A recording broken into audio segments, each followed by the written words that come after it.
Olá, amados. Glória a Deus, estamos aqui uma semana a mais. E eu espero que a paz do Senhor Jesus, enquanto você assiste esse culto, invada o teu coração, o teu ser, a tua alma, a tua casa, a tua vida. Em nome de Jesus. Eu queria trazer um tema hoje, que é muito importante entender esse tema. Nós sabemos hoje que quando nós nos alimentamos, em termos de alimentos materiais, isso vai trazer um benefício para o nosso corpo, ou talvez um malefício. Por isso é tão importante hoje comer de forma saudável, escutamos isso muitas vezes. Isso é algo que devemos realmente perseguir, fazer isto, sair daquelas comidas que não são saudáveis, comer uma boa comida. Mas sabem, queridos, não é somente o nosso corpo físico que se alimenta. Existe uma parte de nós chamada alma. A Bíblia diz que nós temos espírito, alma e corpo, mas hoje eu quero tratar da alma. Muitos entendem isso como a nossa mente, ou parte da nossa mente, a parte emocional, ou a junção do racional com o emocional. E nós conseguimos alimentar a nossa alma com diversas formas, pelo que vemos, ouvimos, pelo que recordamos, pelo que pensamos, os pensamentos repetitivos. Isso aumenta ou diminui em nós a vontade e a alegria de viver. Muitas vezes, queridos, nós estamos tão desanimados e tão desanimados que pensamos que não vale a pena estar nessa vida, porque somos abatidos emocionalmente, de forma tão forte que desanimamos. Então, o meu tema hoje é a necessidade de nós cuidarmos da alimentação da nossa alma. Por isso, o tema da mensagem hoje é bebendo na fonte certa. A ideia é que nós levamos a nossa alma para rios, não rios físicos, mas rios almáticos, aonde aí nós alimentamos a nossa alma, trazendo para ela ânimo ou desânimo. E eu quero fazer uma comparação, utilizando a história do povo de Deus, dos judeus, dos hebreus, aonde para eles era tão importante a questão dos rios. E apesar desses rios serem físicos, mas quando eles faziam seus salmos, se mostravam muito mais do que físicos. Eram rios que tratavam do espírito, que tratavam da alma, tratavam dos seus sentimentos. Em Salmos 137, versículo 1, nós encontramos uma situação interessante.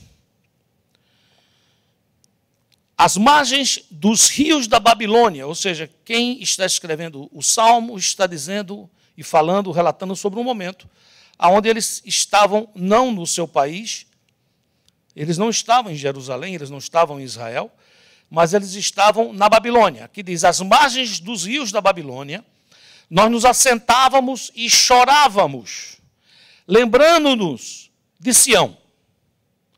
Nos salgueiros que lá havia, pendurávamos as nossas harpas, pois aqueles que nos levaram cativos nos pediam canções, e os nossos opressores que fôssemos alegres, dizendo, entoai-nos alguns dos cânticos de Sião. Como, porém, haveríamos de entoar o canto do Senhor em terra estranha? Queridos, como eu já disse, quero repetir, os rios na vida dos hebreus e povos bíblicos eram de suma importância, pois significavam a própria vida. Também era comumente usado para oração, pois o fluir das águas era frequentemente comparado ao fluir de Deus, ao fluir da vida, ao fluir da própria existência. Preste atenção no Salmos 46:4, quando diz, há um rio, cujas correntes alegram na cidade de Deus, o santuário das moradas do Altíssimo. O salmista está dizendo que, apesar de tudo, apesar de toda luta, apesar de tudo que está passando, ele sabe, ele tem consciência que há um rio que as suas correntes alegram a cidade de Deus. É como ele diz, eu quero ser levado para esse rio.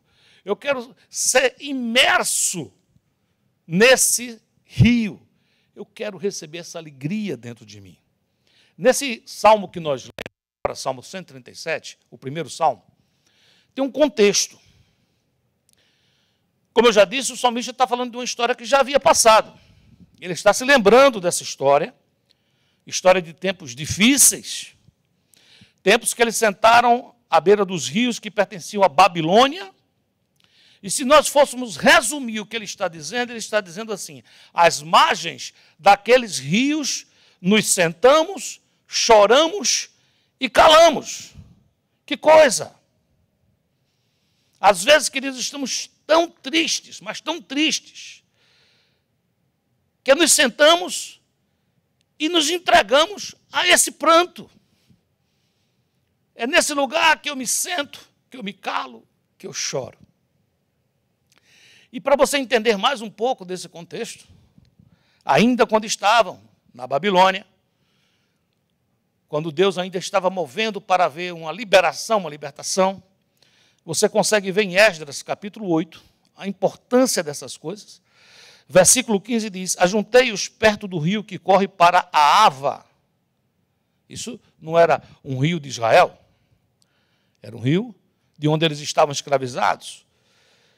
E ele diz: onde ficamos acampados 3 dias, passando revista ao povo e aos sacerdotes, e não tendo achado nenhum dos filhos de Levi, ou seja, não havia sacerdote, não havia ninguém que pudesse clamar, fazer algo. Versículo 21. Então ele mesmo, ele diz: então apregoei ali um jejum junto ao rio Ava, ou seja, junto daquele rio. Veja a importância para esse povo, quando se falava de rios. E às margens desse rio, nós apregoamos ali um jejum para nos humilharmos perante o nosso Deus, para lhe pedirmos jornada feliz para nós, para nossos filhos e para tudo que era nosso. Versículo 31. Partimos do rio Ava no dia 12 do primeiro mês, a fim de irmos para Jerusalém. E a boa mão do nosso Deus estava sobre nós. E livrou-nos das mãos dos inimigos e dos que nos armavam ciladas pelo caminho. Esse texto é um exemplo do que o salmista está se referindo. O rio era um local importante na vida dos escravizados. Era lá que se assentavam para recordar, que iam para chorar, que traziam as harpas. Mas sabe o que acontecia? Eles traziam as harpas, mas não conseguiam tocar. Nem cantar. Nem se alegrar. Porque a garganta fechava. A revolta consumia a alma quando os opressores diziam: cantem. Como consequência, eles penduravam as suas harpas nos salgueiros. Salgueiros são árvores. Mas nesse contexto, essas árvores são criadas por nós. Quantas vezes estamos tão tristes, tão tristes, tão tristes, que quando alguém fala conosco, louve a Deus. Quando alguém fala conosco, adore o Senhor. Quando alguém diz para a gente, nos lembra, o louvor é uma arma de vitória. Nem sempre conseguimos receber essa arma e seguir em frente. Muitas vezes caímos na cilada do cativeiro, na cilada do rio da Babilônia. Muitas vezes dizemos: eu não vou cantar, eu não tenho como, eu não aguento, eu não suporto. E nessa hora parece que nascem, brotam, crescem salgueiros. E aí penduramos nossas harpas, penduramos nossa capacidade de mudar o sentimento da alma. Quando nós fazemos isso, de fato, nós estamos alimentando as nossas almas nos rios da Babilônia, nos rios da vergonha, nos rios que nos lembram frustrações, fracassos. É um rio que olha para nós e diz: olha no espelho desse rio, olha para o teu rosto, veja onde você está. E como é que eu faço isso? Isso é um processo, é importante, eu quero denunciar esse processo. Eu quero começar falando sobre quando é que nós alimentamos nossas almas nos rios da Babilônia. Primeiro lugar, primeiro ponto importante, anote isso. Quando nós levamos as nossas almas para ficarem bebendo dessa água nós ficamos estagnados. A primeira coisa é essa. Existe em nós como se fosse uma anestesia. A nossa mente parece que começa a cauterizar. Ficamos e buscamos ficar insensíveis para não sofrer. Lembrando aqui o Salmo 137, 1 e 2, diz: as margens dos rios da Babilônia, nós nos assentávamos e chorávamos. Nos salgueiros que lá havia, pendurávamos nas nossas harpas. Este é o rio que, quando sentimos um forte sentimento de frustração ou tristeza, somos tentados a ficar à sua margem, paralisados, estagnados, chorando o nosso infortúnio. É terrível. É um lugar que nós não percebemos, mas é uma prisão. Quando estamos saindo, voltamos para esse lugar. Quando estamos tentando fazer algo, voltamos para esse lugar. Ficamos estagnados, ficamos paralisados, ficamos completamente dominados interiormente por correntes invisíveis. Outra coisa muito importante é que quando nós ficamos nessa situação, nós somos tomados por um sentimento de impotência. Sim. Em Salmos 42, 3 diz: as minhas lágrimas servem-me de mantimento de dia e de noite, porquanto me dizem constantemente: onde está teu Deus? Aonde está a tua fé? O que é que funciona crer neste Deus? E esse sentimento de estagnação, junto com o sentimento de impotência, me proíbe de tentar o novo, me proíbe de sair da inércia para dizer: eu vou começar de novo, porque há muitas frases começam a rodar na minha cabeça. Eu já tentei, deu errado, vai dar errado de novo. Você vai voltar para os rios da Babilônia, você ficará estagnado, você será chamado de fracassado. E é incrível, porque parece que isso é um processo cumulativo. Primeiro estagnação, depois sentimento de impotência, e aí acontece algo terrível. Passamos a viver de recordações. Passamos a viver do passado. Por quê? Porque eu não quero aceitar o presente. O presente não gosto dele. Eu me lembro, nas minhas viagens missionárias, muitas vezes fui a vários países, e eu fui a um país da Europa. Não quero citar o nome, mas nesse país, falava comigo um homem de Deus, diretor de um seminário teológico, e ele me dizia: pastor Joaquim Júnior, nesse país estamos passando por um problema terrível. É um país que vive do passado, é um país que vive da glória do passado. Há um sentimento generalizado na nação que ontem é melhor do que hoje, e que hoje é melhor do que amanhã, ou seja, amanhã será pior do que o dia de hoje. É um sentimento negativo, um sentimento que neutraliza, leva à paralisia. Me dizia ele que, espalhado por outros países, que se sabia, havia 4 vezes o número da população daquele país, ou seja, a população que vivia naquele país. Se você multiplicasse aquele número por 4, era o número de habitantes daquele país que viviam espalhados pelo mundo. Pelo mundo. Ele me dizia: os jovens, tudo que eles querem é chegar a uma certa idade para poder pular fora e ir tentar a vida em outro país da Europa. O que levou esse povo a isso? Saudade do passado. Esse sentimento de frustração, esse sentimento de impotência, esse sentimento que leva para um lugar onde eu entro num saudosismo. Eu entro num saudosismo. É como diz Salmo 42, 4. Quando me lembro disto, veja, quando me lembro disto, dentro de mim derramo a minha alma, pois eu havia ido com a multidão, fui com eles à casa de Deus, com voz de alegria e louvor, com a multidão que festejava. O salmista está dizendo: quando eu me lembro disso, eu fico pensando nos tempos bons. Ah, aquele tempo sim era legal, aquele tempo sim era muito bom. Sabe, queridos, isso é uma cilada terrível. Sem perceber, você está levando a sua alma para estar, sentar, habitar e beber desses rios malditos, desses rios que nos acabam completamente o ânimo. E sabe o que acontece nesse lugar? Um sentimento terrível, queridos. Terrível, terrível. Nós passamos a ter sede de vingança. Veja bem, não é sede de justiça, é sede de vingança. Você vai ver homens de Deus terem pensamentos internos que muitos não têm coragem de externar esses pensamentos internos. Olha o que o salmista diz. Olha o que o salmista diz no Salmo 137, esse mesmo salmo, versículo 8.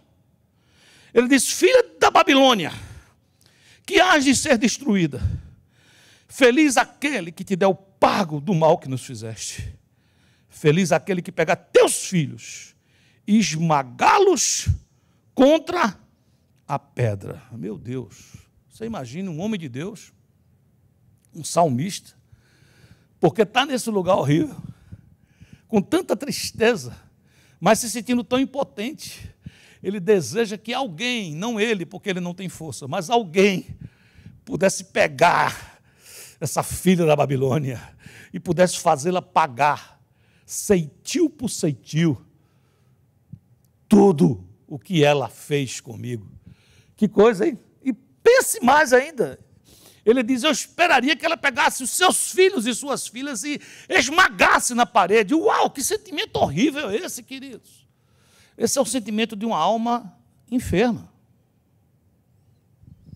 É um lugar onde se cria um protesto interior, dizendo: eu não vou louvar, eu não vou louvar, e eu não vou louvar, porque eu não tenho do que louvar.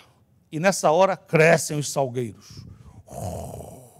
E aí penduramos as nossas harpas. Sabe, queridos, os rios da Babilônia são rios da vergonha, rios da escravidão. Em outras palavras, o que nós teríamos que entender é que o fato de eu estar à beira do rio da Babilônia não é a raiz, não é a semente. O fato de eu estar nesse lugar é nada mais, nada menos do que um resultado. Por que é que Israel estava sentado às margens do rio da Babilônia chorando? Porque Israel tinha se afastado de Deus. Israel tinha dito a Deus: eu não quero que você governe sobre a nossa vida, nós queremos governar a nossa vida, nós queremos nós mesmos resolvermos o que fazer. E o resultado é que terminaram prisioneiros, seus filhos levados para a Babilônia, Jerusalém devastada, seus muros derrubados.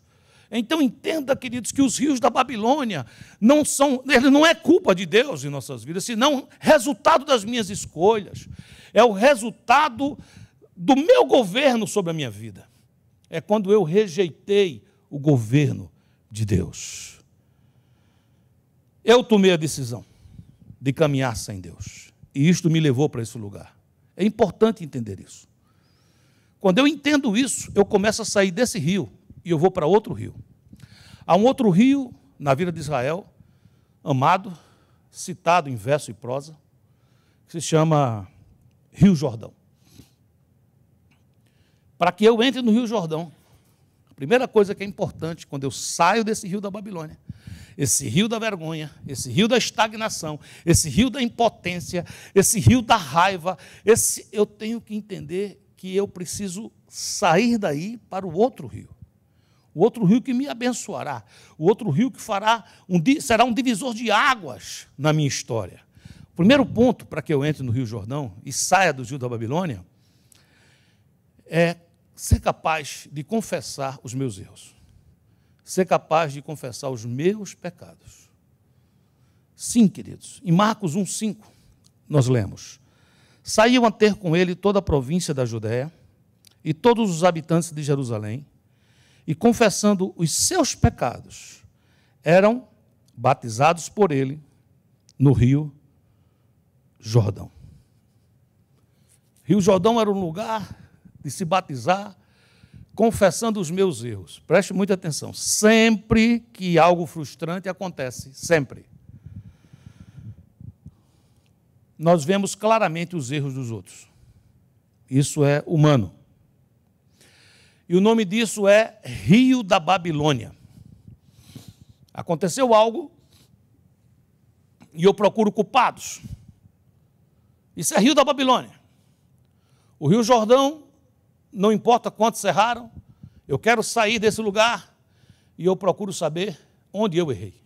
Eu quero consertar, eu quero sair desse lugar.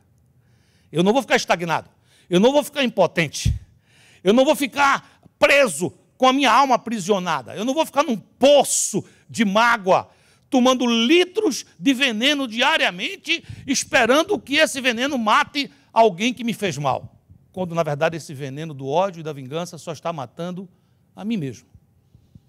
É importante entender isso. No Jordão, o que realmente importa é a minha parte. O que foi que eu fiz para estar nessa situação? É preciso que eu mude a minha mentalidade. Sim, é um lugar onde reafirmamos nossa fé em Jesus. Eu confesso e eu reafirmo a minha fé em Jesus.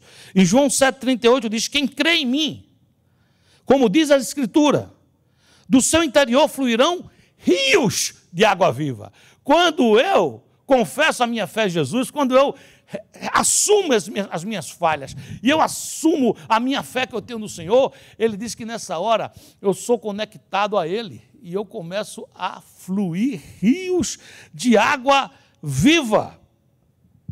Eu posso até não entender o que está acontecendo, mas eu creio no seu amor leal. É um lugar onde reacende a minha fé.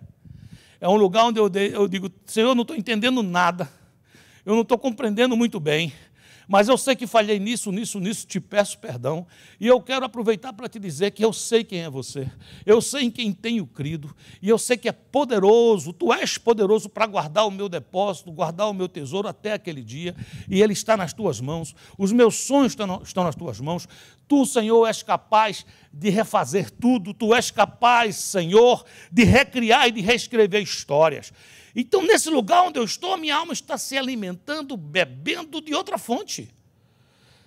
Terceiro ponto importante, queridos, quando eu saio daquele rio da Babilônia e entro no Rio Jordão, é que é um lugar onde eu decido deixar o deserto e entrar em Canaã. Você lembra da história dos hebreus? Os hebreus saíram do Egito, e quando eles saíram do Egito, eles passaram pelo mar. Depois de uma jornada, eles se encontram com o Rio Jordão. Lembre disso. Passaram 12 espias, voltaram, 2 deles disseram, vamos lá, Deus nos deu a terra, mais 10 disseram que não. E o Rio Jordão foi um limite para toda uma geração. Eles passaram 40 anos rodando no deserto. Até que depois de 40 anos, quando o Senhor levou Moisés, que Josué assume, agora era a hora que ou vai, ou nós vamos ficar para sempre no deserto. Era preciso atravessar o Rio Jordão. Olha que coisa incrível. Josué 3, versículo 1. Levantou-se, pois, Josué de madrugada, e partiram de Sitim, e vieram até o Jordão, ele e todos os filhos de Israel, e pousaram ali antes que passassem. Disse Josué também ao povo, santificai-vos, porque amanhã fará o Senhor maravilha no meio de vós. Disse mais Josué, nisto conhecereis que o Deus vivo está no meio de vós, e que de todo lançará de vós, os cananeus, os heteus, os heveus, ferezeus, girgazeus, amorreus, os jebuseus. Eis que a arca do concerto do Senhor de toda a terra passa o Jordão diante de vós. Queridos, o Jordão foi o limite entre o deserto e Canaã. Talvez você esteja vivendo um deserto hoje na sua vida.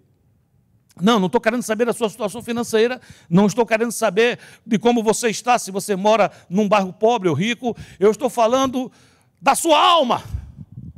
Talvez a sua alma esteja hoje num deserto, sedenta, e o Senhor está dizendo, o Rio Jordão está na sua frente, você precisa passar pelo Rio Jordão.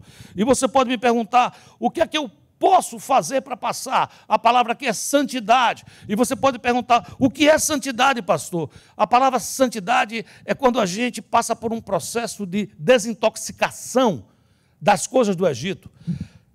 Toda uma geração tinha vivido como escravo no Egito. Eles estavam intoxicados da escravidão. Eles não eram mais escravos exteriormente, mas eles eram escravos na sua alma. Eles continuavam a escutar as chicotadas, eles continuavam a escutar os seus algozes, eles continuavam às margens dos rios malditos. Eles chegaram agora na frente do Jordão, mas eles não conseguiam passar. E você pergunta, por que eles não conseguiam passar?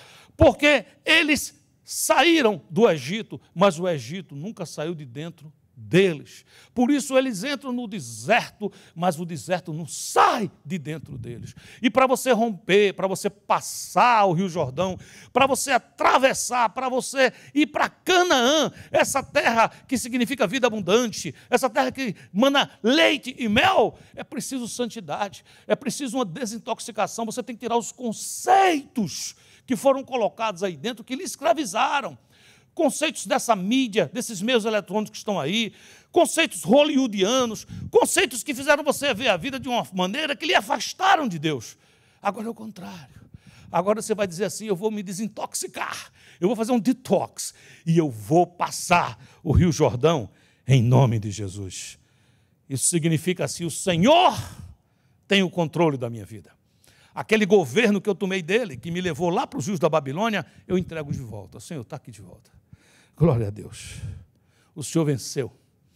Eu me rendo e Ele me liberta. Aleluia. Quarto ponto importante. O Rio Jordão é um lugar de posicionamento profético. É um lugar que eu tenho que me posicionar, eu tenho que saber quem eu sou. Isaías 42:13. O Senhor sairá como valente, despertará o seu zelo como homem de guerra, clamará, lançará forte grito de guerra e mostrará sua força contra os seus inimigos. Olha o que o versículo 14 diz. Eu queria que você lesse o que está escrito nessa tela aí. Acompanhe comigo. Por muito tempo eu me calei. Eu me calei, fiquei calado. Eu estive em silêncio e me contive. Mas agora darei gritos como a parturiente, e ao mesmo tempo ofegarei e estarei esbaforido. É a hora do basta, é a hora do chega, é a hora que eu digo, vou passar o Jordão, eu vou tomar a terra de Canaã, eu vou me desintoxicar dessas coisas, eu vou sair dos rios da Babilônia e eu entrarei nesses rios do Senhor. Esdras 8:21 diz, então apregoei ali um jejum junto ao rio Ava para nos humilharmos perante o nosso Deus, para lhe pedirmos jornada feliz para nós, nossos filhos e tudo que era nosso. Deixa o medo de lado. Deixa o estresse de lado. Levanta hoje na tua casa mãos santas e apregou um jejum, dizendo e declarando, Senhor, eu profetizo que nós vamos passar por tudo isso e teremos uma jornada feliz. E eu te peço essa jornada feliz para nós, nossos filhos, nossos bens. Oh, glória! Sabe, isso é como que diz assim, os rios da Babilônia me viram chorar. Sim, foi verdade. Mas agora me verão diante do meu Deus, aleluia, humilhado não mais diante de homens, mas diante dele, em jejum e oração, para receber jornada feliz para nós, nossos filhos e nossos bens. Quinto ponto muito importante, nesse lugar nós seremos curados das nossas lembranças. Sim, aquelas recordações que nos envergonham, que a gente fica com vontade de apagar. Não, nós não vamos apagar, não, nós vamos lembrar delas, mas nós seremos curados.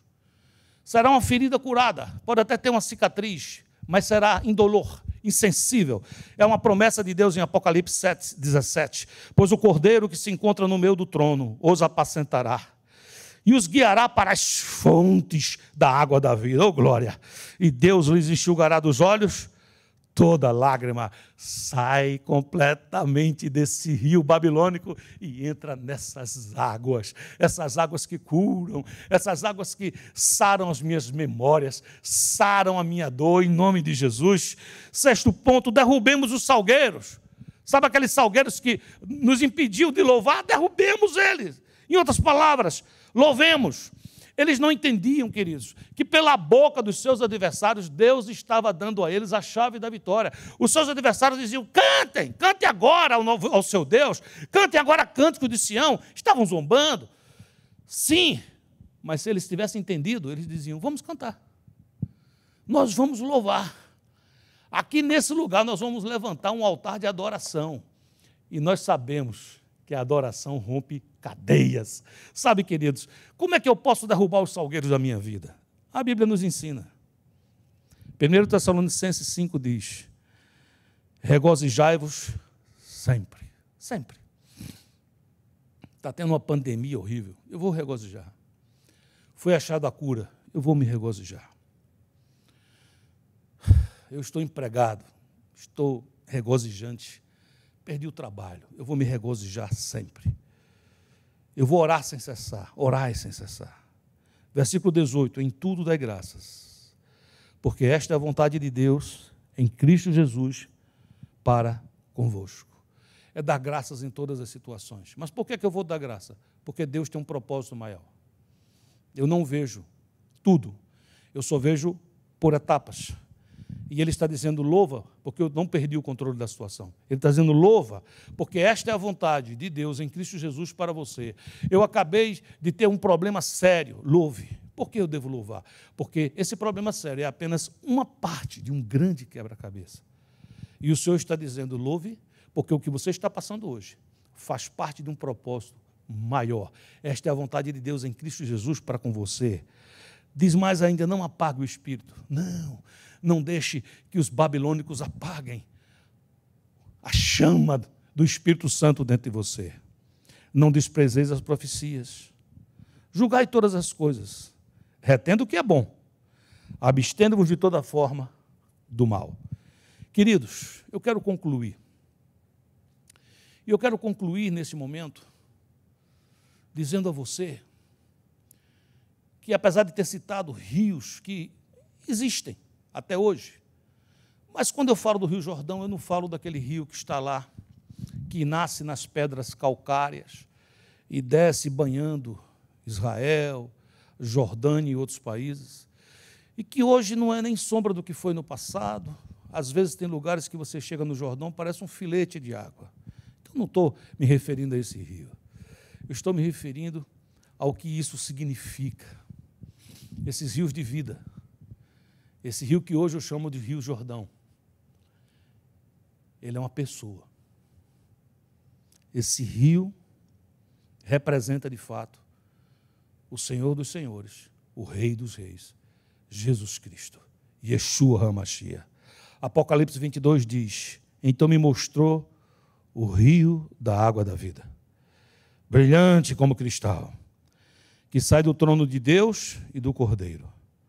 No meio da sua praça, de uma e outra margem do rio, está a árvore da vida, que produz 12 frutos, dando o seu fruto de mês em mês, e as folhas da árvore são para a cura dos povos. Nunca mais haverá qualquer maldição. Nunca mais haverá qualquer maldição. Nunca mais haverá qualquer maldição. Nela estará o trono de Deus e do Cordeiro. Os seus servos o servirão, contemplarão a sua face, e na sua fronte está o nome dele. Então, já não haverá noite, já não haverá praga, já não haverá tristeza.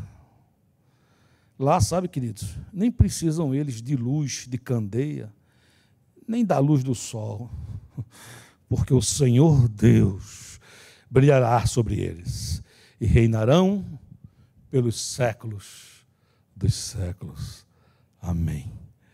Eu quero terminar essa palavra profetizando que hoje, esta semana, se você ainda está levando a sua alma para beber nos rios da Babilônia, esse rio que te paralisa, esse rio que tira toda e qualquer capacidade de potência, do teu potencial ser levado, esse rio que te dá ira, que te dá desgosto, que te dá mágoa, que faz você lembrar de coisas que fazem você estar ferido. Eu estou profetizando que você está saindo dele agora em nome de Jesus.